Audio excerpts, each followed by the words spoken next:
আল্লাহ পাক পেয়ারা রাসূলকে পাঠাইলেন দ্বীন ও ইসলামকে সকল মতবাদের ঊর্ধ্বে প্রতিষ্ঠা করার জন্য। কুরাইশরা এত সুন্দর প্রস্তাব দিল যে ভাতিজা, রাজত্ব তুমি করবা, নেতৃত্ব তোমার থাকব, কিন্তু শুধু আমরা একটা কথা মানবা, যে আমরা যে মূর্তিগুলো পূজা করি, হ্যাঁ দেবতা বাপদাদার ধর্ম যেটা, এটার বিরুদ্ধে কিছু বলবে না।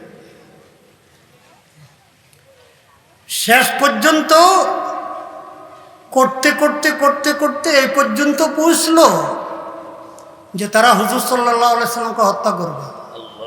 কি করবে? মেরে ফেলবে, মেরে ফেলবে। আল্লাহ পাক হিজরতের হুকুম দিয়ে দিয়েছেন। যা ঘটনা আপনারা ওয়াজে শুনছেন, হিজরতের ঘটনা কীভাবে কেমন আবু বকর সিদ্দিক রাদিয়াল্লাহু তাআলাকে নিয়ে বাইর হয়েছেন। আচ্ছা, হিজরত করে মদিনায় গেলেন। মদিনায় যাওয়ার পরে মদিনাবাসী হুজুরকে সাদরে গ্রহণ করলেন। বেশিরভাগ লোক মুসলমান হয়ে গেছে, কিন্তু ইহুদিদের কয়েকটা গোত্র মদিনাতে আছে। এখন ইসলামী হুকুমত প্রতিষ্ঠা করতে গেলে, ইসলামকে সবার ঊর্ধ্বে স্থান দিতে গেলে কি করতে হবে? সবাকে ঐক্যমতে আনতে হবে না? এটাকে বলা হয় মদিনা সনদ। হুজুর সাল্লাল্লাহু আলাইহি সাল্লাম ইহুদিদের সাথে চুক্তি করছেন যে মদিনার বাইরের থেকে কেউ যদি এসে হামলা করে, মুসলমান এবং ইহুদি সবাই একাত্রিতে তাদের মোকাবেলা করবে। আর বাহিরে যদি মুসলমানদের উপরে আক্রমণ করার জন্য কোনো তারপরে মুশরিকরা আসে, তাহলে মদিনার ইহুদিরা তাদের সাহায্য করবে না। এখানে আমার কথা হলো, যেখানে ইহুদিদের সাথে সন্ধি হতে পারে, কার সাথে? ইহুদিদের সাথে। সুলহ হুদায়বিয়া কার সাথে? মক্কার মুশরিকদের সাথে, কাফেরদের সাথে সন্ধি হয়েছে। সেখানে জামাতের সাথে ইসলামী আন্দোলনের সন্ধি হতে পারবে না কেন? হেফাজতে ইসলাম গত বছর কয়টা সেমিনার করছে জামাতের বিরুদ্ধে আমি জানতে চাই? কয়টা মিছিল করছে, কয়টা আন্দোলন করছে? এখন যখন ইসলামী ঐক্যের কথা আসছে, তখন বাবিনগরী হুজুরকে নিয়ে তারপরে এসে সংবাদ সম্মেলন করতে হয়। কারণটা কি? দাল মে কুছ কালা, দাল মে কুছ কালা হয়। হাফিজ হুজুর রহমতুল্লাহ আলাইহির আন্দোলনকে আমি হুজুরের জামাতা, আমি হুজুরের খলিফা, আমি হুজুরের ছাত্র। ভিতরে কি হয়েছে না হয়েছে আমি জানি না। আমাদের মুরব্বীরা সরল সহজ, আমাদের মুরব্বীদেরকে তারপরে কি করতে পারে? ভুল পথে চালাইতে পারে। ঠিক আহমদ শফি সাহেব হুজুরকে ভুল পথে চালাইছে। কি শেখ হাসিনাকে কি কওমে জননী উপাধি দেয় নেই? হ্যাঁ, ওই স্টেজে শফি সাহেব হুজুর ছিলেন না? আমাদের বুজুর্গদেরকে গলত ইস্তেমাল করা হয়েছে। এখনও তারপরে ছোটোখাটো দুই একটা ইসলামী নামদারি দল, এরা দুই একটা আসন পাওয়ার জন্য হ্যাঁ বিএনপির সাথে মিলবে, বিএনপির পক্ষে কথা বলবে। আসেন এবার আমি আরম্ভ করি। ব্রিটিশ আমল থেকে ইসলামী আইন আমাদের দেশে প্রতিষ্ঠা করা যায় নাই। পাকিস্তান আমল আসলো, ইসলামের নামে পাকিস্তান কা মতলব क्या, লা ইলাহা ইল্লাল্লাহ, এই কথা বলে পাকিস্তান অর্জন করলো। কিন্তু পাকিস্তানও ইসলামী হুকুমত প্রতিষ্ঠা হলো না।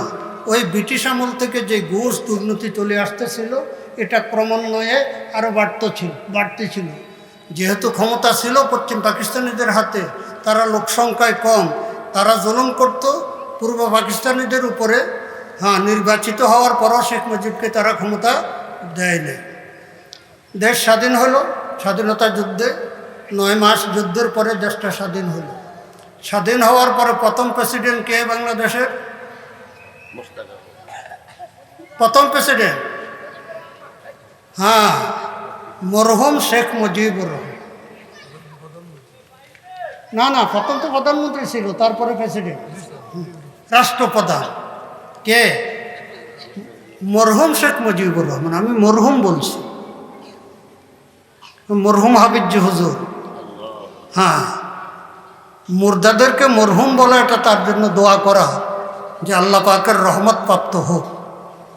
আমি বঙ্গবন্ধুকে বঙ্গবন্ধু বলি নাই, কারণ সে বাংলার বন্ধু ছিল না, সে বাংলার বন্ধু ছিল না। তাহলে এখানে একটা ঘটনা শোনেন, কিরে হুজুরে, হ্যাঁ এত ত্যাগ স্বীকার করলো, দেশ স্বাধীন করলো, বাংলার বন্ধু ছিল না। এক বাদশার একটা বাজ পাখি ছিল, শিকারি পাখি। তো পাখি ছেড়ে দিত বাদশা, মাছ বিভিন্ন পাখি শিকার করে নিয়ে আসতো বাদশার কাছে। তো একদিন বাজ পাখি গেছে যে উল্টা দিক থেকে তুফান, বৃষ্টি আর তুফান শুরু হয়েছে। এই বৃষ্টি আর তুফানের ভিতরে বাজ পাখি এখন বাদশার বাড়ির দিকে যাইতে পারে না। এখন আশ্রয় নিছে এক বুড়ি বেচারির সনের ঘরে, সনের ঘরের ভিতরে যায় ঢুকছে বৃষ্টি আর তুফান থেকে বাঁচাল। এখন বাদশার রাজকীয় পাখি, বাদশা এটারে অলঙ্কার পরাইছে, তারপর কত রকমের সাহায্য, দেখলে কত সুন্দর।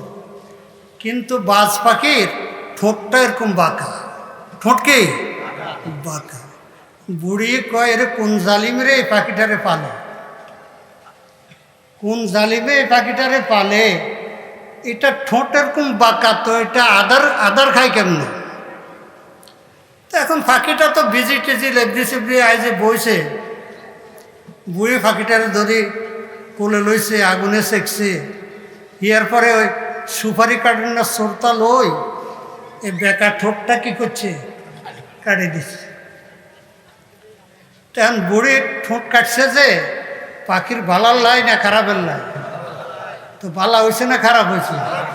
শেখ মুজিব দেশ স্বাধীন করছিল ভালার লাই, ভালো হয়েছে না খারাপ হয়েছে? হ্যাঁ, গোটা দেশটা ভারতের হাতে তুলে দিয়েছে। গোটা দেশটা কি করছে? ভারতের হাতে দিয়েছে। ওই শেখ মুজিবুর রহমান সাহেব বলছিল, পাকিস্তান পেয়েছে হীরার খনি, আমি পেয়েছি চোরের খনি।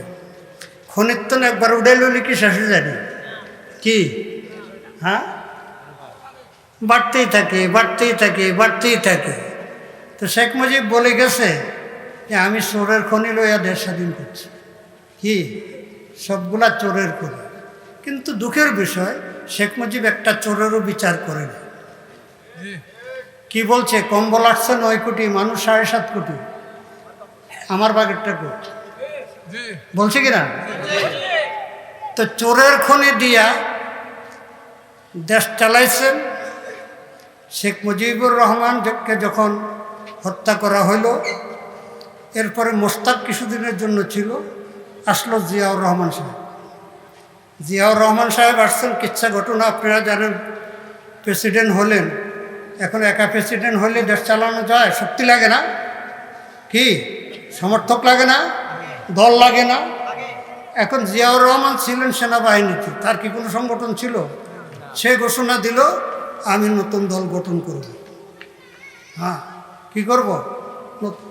এখন ওই সোরগুলো লাফাই লাফাই, ব্যাঙ্গের মতন লাফাই লাফাই জিয়াউর রহমানের দলে। শেখ মুজিবের দলে যে চোর ডাকাতগুলো ছিল, এগুলা ব্যাঙ্গের মতন লাফায় লাফায় কোথায়? বিএনপিতে। বিএনপিতে কিছু ভালো লোকও গেছে, কিন্তু এদের সংখ্যা কম। এদের সংখ্যা কি? কম। জিয়াউর রহমান ব্যক্তিগতভাবে সৎ ছিল, এটার সাক্ষী আওয়ামী লীগ। আওয়ামী লীগ বলছে যে জিয়াউর রহমানকে হত্যা করার পরে একটা ভাঙ্গা সুটকেস আর সিরা গেঞ্জি পাওয়া গেছে। হ্যাঁ, কয়েক হাজার টাকাও পাওয়া যায় না। তাহলে সে ব্যক্তি হিসাবে সৎ ছিল, কিন্তু জিয়াউর রহমানের আমলও কোনো দুর্নীতিবাজ, কোনো চোর, কোনো ডাকাত, কোনো এমপি মন্ত্রী বিচার হয়েছে? হয় না। রাষ্ট্রীয় সম্পদ লুট হয়েছে। শেখ মুজিবকে হত্যা করার পরে নির্বাচনে ব্যারিস্টার আব্দুস সাত্তার নির্বাচিত হলো 4 মাস। 4 মাস পরে তাকে সামান্য একটা অজুহাত দেখাইয়া এরশাদ ক্ষমতা দখল করল। এখন এরশাদ প্রেসিডেন্ট, এরশাদেও তো দল গঠন করানো লাগবে, নতুবা তারপরে দেশ চালাইব কেমনি? এরশাদও দল গঠন করলো জাতীয় পার্টি, ওই বিএনপির থেকে লাফাইয়া এখানে আওয়ামী লীগ থেকে লাফাইয়া এখানে ও চোর আর ডাকাতগুলো তারপরে জাতীয় পার্টিতে। তো এই পর্যন্ত তিন দল দেশ শাসন করছে, আওয়ামী লীগ, বিএনপি, জাতীয় পার্টি। কেউই দুর্নীতি বন্ধ করার চেষ্টা করে নাই, ঘুষ বন্ধ করার চেষ্টা করে নাই, বরং দুর্নীতির দরজা খুলে দিছে, দুর্নীতির দরজা খুলে দিছে। হায় হায় হায় হায় হায় হায় হায়। একটা নমিনেশন কোটি কোটি টাকা বিক্রি হয়। এই নমিনেশন বাণিজ্য শুরু হয়েছে বিএনপি থেকে। প্রত্যেকে বিএনপি থেকে। তো কোটি কোটি টাকা দিয়ে নমিনেশন কিনে আরো কয়েক কোটি টাকা খরচ করি এমপি হয়েছে কিনলে আমরা বললাই কাল্লাই নিজের লাই, নিজের আগে চালান উঠাইব, তারপরে ব্যবসা, তারপরে আবার নির্বাচনে যে নির্বাচন করা লাগবে তার জন্য কয়েক কোটি টাকা, এরপরে বিদেশে বাড়িঘর। হ্যাঁ, দেশে মুসিবত হলে যেন বিদেশে যেয়ে পড়াইতে পারে। বুঝেননি শ্রদ্ধা না বুঝেন। এই উজানি হুজুরে কইছে, শ্রদ্ধা না বুঝো, ডালে বড়া বুঝো, কচু বুঝো, কথা বুঝছেননি। পাবলিক কি করে বুঝবো? পাবলিক দেখতে আছে কত উন্নয়ন, কি হ্যাঁ রাস্তা 4 লাইন হইতেছে, কি কুমিল্লা থেকে নোয়াখালী 4 লাইন, আর 420 যে 4 লাইন কি জন্য করতেছে? এই 4 লাইন না করলে তো খাইতে পারে না। হ্যাঁ, পদ্মা সেতু, যমুনা সেতু, বড় বড় প্রকল্পগুলো, এগুলি দিয়েই বিশাল অঙ্কের টাকা লুট করেছে। আমি রাজনীতি যেহেতু করি, এই যে মেয়েরা ক্যামেরায় এখন আমার বক্তব্য করতেছে, মুহূর্তের মধ্যে এটা শুধু বাংলাদেশ নয়, এটা গোটা বিশ্বে ভাইরাল হয়ে যাবে। সুতরাং কথা বলতে আমাকে চিন্তা করে বলতে হবে, এমন কথা বলবো না যেটার প্রমাণ আমি দিতে পারবো না। সোহেল তাজের নাম শুনছেন না? আওয়ামী লীগের লোক না? আওয়ামী লীগের প্রথম দিকে স্বরাষ্ট্র প্রতিমন্ত্রী ছিল, বেচারা অল্প কয়েক মাস থেকে পদত্যাগ করছে। শেখ হাসিনা অনেক অনুরোধ করছে, পারে নাই। কেন পদত্যাগ করছে? এইবারে 24-এর পরিবর্তনের পরে সোহেল তাজ মুখ খুলছে। আমি যখন দেখলাম আমার নেত্রী কয়েকজন এমপি এবং মন্ত্রীকে নিয়ে বলতেছে ওরা এত বছর এত লক্ষ টাকা লুট করছে, ওরা কারা? কোন না ওরা কারা? ওরা বায়ুর নাম লেতে বলছে, শরম লাগে। কারা ওরা? বিএনপির কথা বলতেছে যে ওরা এত বছরে এত লক্ষ কোটি টাকা লুট করছে, এখন আমরা ক্ষমতায় আসছি। কারে কয়? এমপি এবং মন্ত্রীদেরকে বল, এখন আমরা ক্ষমতায় আসছি, 2 হাতে খাইবা, 2 হাতে খাইবা, সুযোগ আসছে 2 হাতে খাইবা। এমনিতে নাচুনি বুড়ি আরো পাইছে ডোলের বাড়ি। কেমন খাওয়া খাইছে? এমন খাওয়া খাইছে আঙ্গ ওবায়দুল কাদের কইছে পালাবো না। কি এখন কই? এমন ফলন ফলেছে দেশে আসতে পারবো? দেশে আসলে ধরা পড়বে, আগামী 50 বছরও দেশে আসতে পারবে না ইনশাআল্লাহ। এখন বিএনপি দেখলো 2014 সালে আজান হচ্ছে মনে হয়, 10 মিনিট কথা বলবো, ঠিক আছে নেই? আচ্ছা, বিএনপি 2014 সালে দেখলো যে এরা তত্ত্বাবধায়ক সরকার পদ্ধতি বাদ দিয়ে দিছে। এখন এদের আমলে নির্বাচন করলে আমাদেরকে বিলকুল সুযোগ দিবে না, এরাই ক্ষমতা যাবে। তো নির্বাচন বয়কট করলো সকল দল। আমাদের ইসলামী আন্দোলনে কি করলো? নির্বাচন বয়কট করলো 2014 সালে। আওয়ামী লীগ কে ভারত পরামর্শ দিল বাদ দাও এটা করে, তোমরা নিজেরাই নির্বাচন করো। কেমনে কেমনে যে সব আসনে নির্বাচন হওয়া লাগবে না, 154টি আসনে বিনা ভোটে নির্বাচিত। কি জানেননি আপনারা? জানেন না বলে গেছেন? আরে 14 সালের কথা। আচ্ছা বিএনপি কয় দেখি চোরাই কি করে, ক্ষমতা তো আছে গেল, দেখি কি করে 5 বছর খাইছে, আরও 5 বছর খাক না। হেরা 10 বছর খাইলে আমরা 40 বছর খামু, খাক। আসলো এবার 18 সাল। 18 সালে শেখ হাসিনা দেখলো এবার আগের মতো তামাশা করুন যাইত না, এবার যেমনি হোক সবারও লই নির্বাচন করতে হবে। বিএনপি করছে কি, এবার অনেকগুলো দল ডক্টর কামাল হোসেন, আসমা আব্দুর রবেদেরকে লইয়া একটা বৃহত্তর জোট গঠন করলো। আওয়ামী লীগ সরকারের পক্ষ থেকে সব দলের নেতাদেরকে দাওয়াত দিল। কে দাওয়াত দিতেছে? প্রধানমন্ত্রী। কি প্রধানমন্ত্রী? সংলাপ এমন খাওয়াইছে, প্রধানমন্ত্রী খাওয়া না, এমন খাওয়াইছে, দুষ্ট লোকের মিষ্ট কথা এটা আর মনে ছিল না। হাসিনা কয় আমার উপরে আস্থা রাখেন, আমি বঙ্গবন্ধু কন্যা, আমার উপরে আস্থা রাখেন, এবারের নির্বাচনটা কি হবে? সুস্থ হবে। সবাই আস্থা রাখলো, সবাই নির্বাচনে আসছে। এখন কি আমাদের ইসলামী আন্দোলন না আসে পারে? আমাদের ইসলামী আন্দোলনও আসছে, সবাই আসছে। ভারতের হাসিনারে কইল আপনি সুষ্ঠু নির্বাচন দিয়ে ক্ষমতা পাইবেন, কোশ্চেন কালো না, আর ক্ষমতার থেকে একবার নামলে জীবনে আর পাইতে না। তো যা করার আমি করবো, আপনি চুপ থাকেন। কে কয়? ভারতে কয়। ভারতে দেখলো যে আওয়ামী লীগের ক্ষমতায় রাখতে পারলে আমার লাভ। কোটি কোটি টাকা রয়ের মাধ্যমে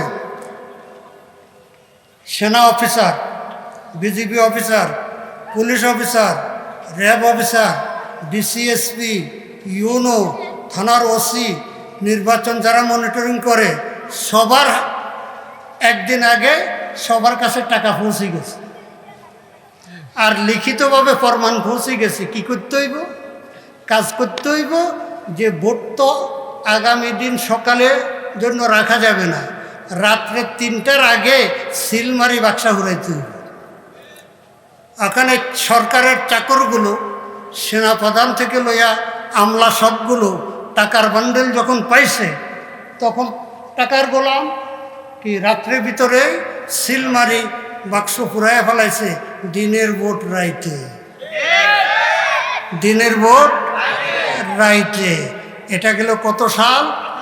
18 সাল। আসলো এবার 24 সাল। এখন কি আর ধোঁকা দিতে পারবো? এখন আর কথা শুনবো? এখন আইলে আইও, না আইলে তোমার দরকার নেই, আমরা একা 100। তো নৌকা প্রতীক দিল 300 আসনে 300 জন, আর অন্যান্য ছোটোখাটো নেতা আছে না আরো, তাদেরকে বলল তোমরা কি বিরোধী প্রার্থী হইয়া নির্বাচন করো। কি এখন নৌকা লইয়াও আওয়ামী লীগ, নৌকার বিরুদ্ধে ট্রাক লইয়াও আওয়ামী লীগ, ইগল ফাগি লইয়াও কি আওয়ামী লীগ। কি যে তোমরা নির্বাচিত হয়ে আসতে পারলে হাতালি কোলে করিল, বুঝছেন না? এইভাবে হইল 24 সালের নির্বাচন। কি হইল? বিএনপি কোনো আন্দোলন করছে? বিএনপি হারে 15 বছর খাইলো, আরও 5 বছর তো খাইল, 20 বছর। তো অসুবিধা নাই, আমরা হেরা 20 বছর খাইলে আমরা 40 বছর। কি কথা ঠিক না? নতুবা আন্দোলন স্কুল, কলেজ, ইউনিভার্সিটির ছোট ছোট আবাবিল পাখিগুলো বাইর হয়ে আন্দোলন করতে পারলো। তোমরা এত বড় দল, নিজেদেরকে বড় বলো, আন্দোলন করে বিএনপির কয়টা লোক মারা গেছে আমাকে বলেন? আন্দোলন করে বিএনপির একটা লোকও মারা যায় নাই, গুম করে হত্যা করছে, জেলে নিছে, আয়নাঘরে নিছে, এগুলো হয়েছে। কিন্তু আন্দোলন করতে গিয়ে বিএনপির একটা লোকও মারা যায় নাই। বরং ছাত্ররা যখন আন্দোলন করছে, মির্জা ফখরুল বলছে এদের সাথে আমরা নাই, এদের সাথে আমরা। 4 দিন আগে ইসলামী আন্দোলনের নায়েবে আমির মোল্লা ফয়জুল করিম সাহেব বাইতুল মুকাররম উত্তর গেট থেকে কয়েক হাজার লোক নিয়ে রাস্তার 2 পাশে সেনাবাহিনী এভাবে রাইফেল তাক করে আছে, কারফিউ, এই কারফিউ ভঙ্গ করে কয়েক হাজার লোক নিয়ে তারপরে স্লোগান দিয়ে কোথায় গেছে? শাহবাগ। শাহবাগ গিয়ে ছাত্রদের সাথে একতা ঘোষণা করছে। স্লোগান কি ছিল? দফা 1, দাবি 1, শেখ হাসিনার পদত্যাগ। কিন্তু গুলি গলার সাহস সেনাবাহিনী পায় নাই। ওই দিন থেকে তারপরে তারা বুঝে গেছে যে তারা আর ক্ষমতায় থাকতে, গুলি করে লাশ পড়ে, মিছিলে লোক কমে না, আরো বাড়ে। এইভাবে যখন দেখলো সেনাবাহিনী অফিসাররা সেনাপ্রধানকে বলছে আমরা আর গুলি চালাতে পারবো না, একজনকে বাঁচাইতে গিয়ে আমরা এত হাজার হাজার লোক মারতে পারবো না। তখন সেনাপ্রধান এসে কয় যে 45 মিনিট, 1.25 ঘন্টা সময় আছে, যদি বাঁচতে চান হেলিকপ্টারে ওঠেন, নতুবা বঙ্গভবনের বাউন্ডারির একটাও থাকবে না, আপনারে পাড়াইয়া মারবে সবাই। পড়াই গেল। কে ঘটাইছে? কে ঘটাইছে? আল্লাহ। আবাবিল পাখিকে দিয়ে যেমন আল্লাহর ঘর আল্লাহ পাক রক্ষা করছে, এই মজলুমের চোখের পানি, এই 800 আয়নাঘরের ভিতরে বন্দীদের চোখের পানি, আলেম ওলামাদের জেলখানায় চোখের পানি, গুম করে যাদেরকে হত্যা করছে তাদের ছেলে মেয়েদের চোখের পানি, আল্লাহ পাক মজলুমের পক্ষে, আল্লাহ পাক মজলুমের পক্ষে, যে তোরা বিরোধী দল আলাদা পারবি না, দেখ আমি কিভাবে সরাই। আল্লাহ পাক স্কুল কলেজ মাদ্রাসার ছোট ছোট বাচ্চাদেরকে বাহির করে দিয়া ঠুন্ডাইসার বাড়ি দিয়ে এগুলো দেশ ছাড়া করছে। এখন বিএনপি আওয়ামী লীগের জন্য চোখের পানি। হায় রে আওয়ামী লীগ, হায় রে আওয়ামী লীগ, হায় রে আওয়ামী লীগ, তোর ছাড়া কেমনি নির্বাচন করবো? কিল্লাই আওয়ামী লীগ যদি নির্বাচনে থাকে তো মানুষ আওয়ামী লীগকে ভালোবাসে না, এটা সবাই জানে, আওয়ামী লীগও জানে, এই জন্য নির্বাচনে কারচুপি করে। তো মন্দের ভালো কয় এই আওয়ামী লীগের ভোট দিলে বিএনপি ফাঁস করতে পারতো না, বিএনপি মন্দের ভালো। কেন মন্দের ভালো? এরা কয় ইসলামী মূল্যবোধে বিশ্বাসী। এরা কি কয়? আগে বলছে না ইসলামী মূল্যবোধে বিশ্বাসী, কিন্তু এখন এই কথা কয় না, জামা খুলে এলাইছে, জামা খুলে এলাইছে, কয় কোরআনের রাজনীতি নাই। তো কোরআনের রাজনীতি আমি আয়াত তেলাওয়াত করে দেখাই দিলাম না, আরও অনেক আয়াত আছে। চুরি কেমনে বন্ধ করবো আমরা বলা জানি না, আল্লাহ জানে। আল্লাহ কয় আসারিকু আসারিকাতু ফাকতাউ আইদিয়াহুম, চুরি যেটা করে এটা পুরুষ হোক অথবা মহিলা হোক, নেতা হোক অথবা নেত্রী হোক, হাত কাটি দাও। মা এটা বর্বরতা, এটা কি? হ্যাঁ, আমেরিকা চিল্লাইবো, ভারত চিল্লাইবো, ব্রিটেন চিল্লাইবো, হ্যাঁ এটা বর্বরতা, এটা বর্বরতা। এই জালেমগুলো ক্রস ফায়ারে যে শত শত লোক মারছে, কি ক্রস ফায়ারে যে শত শত লোক মারছে, ওগুলি বর্বরতা ছিল না? হ্যাঁ, আমি চ্যালেঞ্জ নিতে পারবো, বেশি নয়, 2 থেকে 3টে হাত কাটা গেলে দেশে আর থুর থাকবে। 2 থেকে 3টে হাত কাটা গেলে দেশে আর কি থাকবে না, থুরই থাকবে না। আমি আল্লাহ পাক যদি আমাকে সংসদে নেয়, আমি হাত ফাঁকা লয়ে আছি, আমার গাড়ির সামনে হাত ফাঁকা নিয়ে আছে, দোয়া করেন। সংসদে গেলে একটা কথাই আমি প্রশ্ন তুলব, দেশের সবচাইতে বড় রোগ কোনটা? সবচাইতে বড় রোগ হলো ঘুষ এবং দুর্নীতি, নিয়োগ বাণিজ্য। এগুলো বন্ধ করার জন্য কঠোর আইন, আমি দেখুন তারা কঠোর আইন কী বাইর করে। হ্যাঁ, কঠোর আইন প্রস্তাব আসবে। সর্বশেষ আমি বলবো, ক্রস ফায়ারে এত লোক মারতে পারছ, হাত কাটার আইনটা 1 বছর জন্য জারি করো। কি দোয়া করেন আমার এই লাঠিটা নিয়ে আমি সংসদে যেতে চাই। কেন? দুর্নীতির ভূত যেন সংসদে ঢুকতে না পারে। আপনাদের মাদ্রাসার মাহফিল, আমি মাদ্রাসা সম্পর্কে কোনো কথা বলতে পারি না, যা বলছি বলছি না যে বাঙ্গা চাক্কা, গাড়ির 3টা চাক্কা বালা একটা ভাঙ্গা, তো এসলা করতে হইব কোনটা, মেরামত করতে হইব কোনটা, জিগা ভাঙ্গা। এটা আমাদের রাজনীতির ময়দান, এটা শূন্য। এখানে ওলামা ইকরামের পদাচরণ কম, এখানে আমাদের পদাচরণ কম, এদিকে আমাদের সমর্থন কম। এই জন্য আমি রাজনৈতিক বিষয় নিয়ে আলোচনা করলাম। যা বলছি কোরআন হাদিস থেকে বলছি, রাষ্ট্রীয় বিষয় যা আলোচনা করছি প্রত্যেকটার দলিল আমার কাছে আছে।